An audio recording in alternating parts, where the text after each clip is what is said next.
commending him and welcoming him to talk to us all despite his little temporary illness.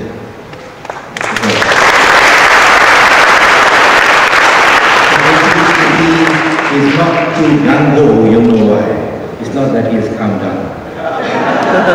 Now, Dr. Farish needs no introduction. He's a senior fellow of the Rajaratnam School of International Studies at Nanyang Technological University in Singapore, and Director of Research Cluster on Transnational Religion in Southeast Asia.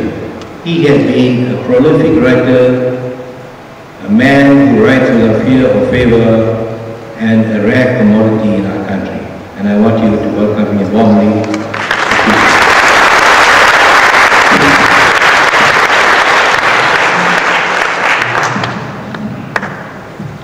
Thank you very much. Of course, I begin by thanking the organizers of this event, and I also begin by extending my apologies for the fact that I'm slightly on third gear today.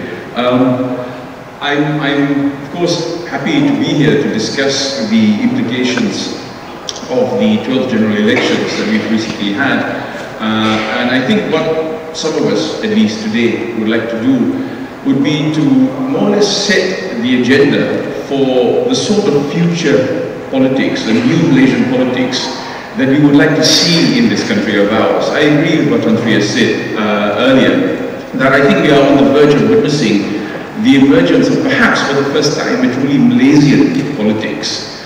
A politics which, for the first time, takes into account the realities on the ground of Malaysia today. But of course, as we've seen over the past week or so, birth in general is a painful and difficult process. But the birth of a new nation and the birth of a new Malaysian politics is bound to be a difficult one.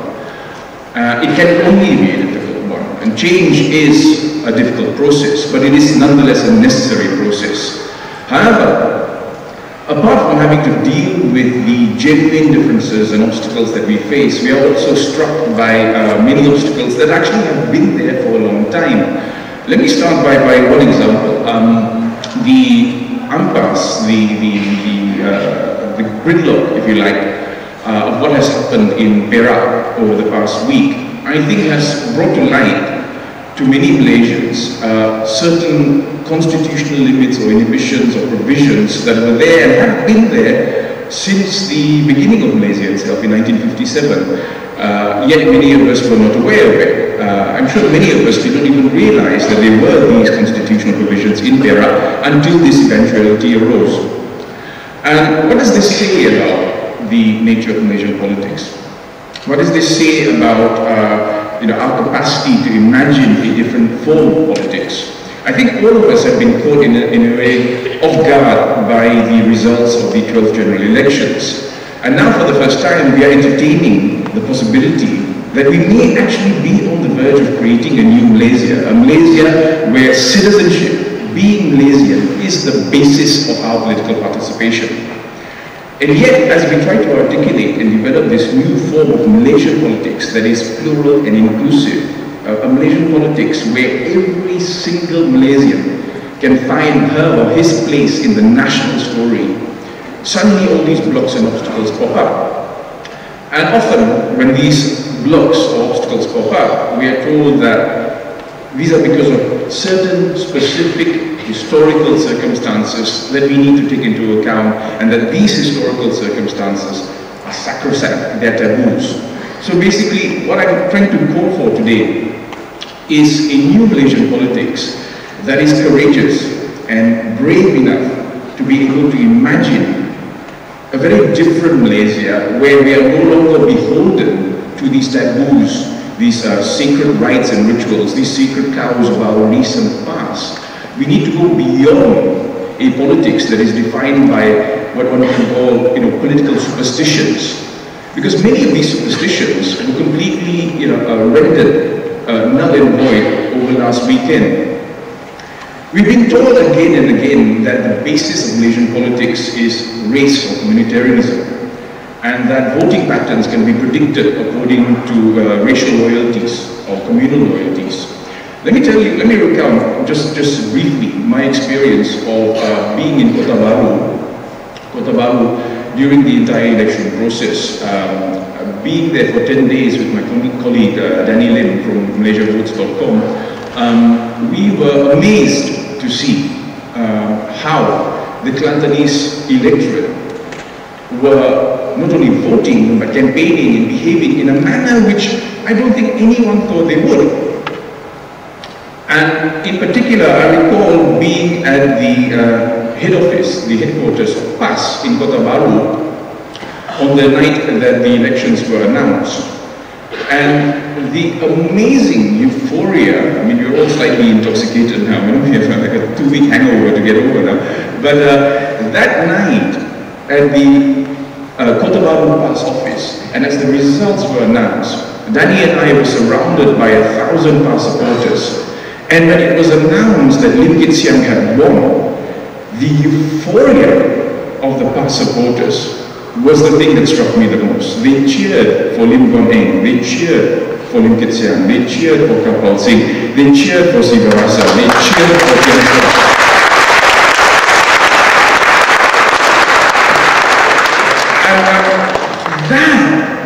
That itself for me was a historic moment. And I hope that, this high, this intoxication lasts slightly longer, and that we do not allow this moment to pass. I'm a political historian. I write history, I research history, and the interesting thing about history is that history is a political discipline. The writing of history, as we know, is a political process. The contestation of who writes history for whom is a political process. And what I've been trying to do throughout my academic career is to somehow deconstruct the national history of Malaysia so that all of us can find our place in the history books. I think for now, for the first time, we actually have an opening, a possible opening, where we can begin to imagine a new Malaysia, a Malaysia where the story of Malaysia is not just the story of a certain group of elites who come from a certain class, a certain racial background, a certain communal background, but a new Malaysia where everyone can actually play a part. And so we need to be brave to imagine a new story, because we are in uncharted waters at the moment. We are on the frontier of a new nation. We are literally standing on this border. Maybe we should all apply for new passports, because we are about to enter a new Malaysia. And as we are about to enter this new Malaysia, we're going to encounter obstacles from the old Malaysia. And it is the old Malaysia, for instance, where one will find certain provisions that say that to be chief minister of a certain country, you have to, a certain state, you have to belong to a certain ethnic or religious community. And like I said, these obstacles, these restrictions, these limitations are defined by a history that has been written post-57. But as a historian, I'd like to ask you this: why does our history have to go back to 57? Why do we not backtrack our history even further back and bring back to life this much older history, this ancient history of this part, this patch of Southeast Asia, where different races, different religions, different cultures, different ethnic groups overlapped, worked together, and lived and prospered together?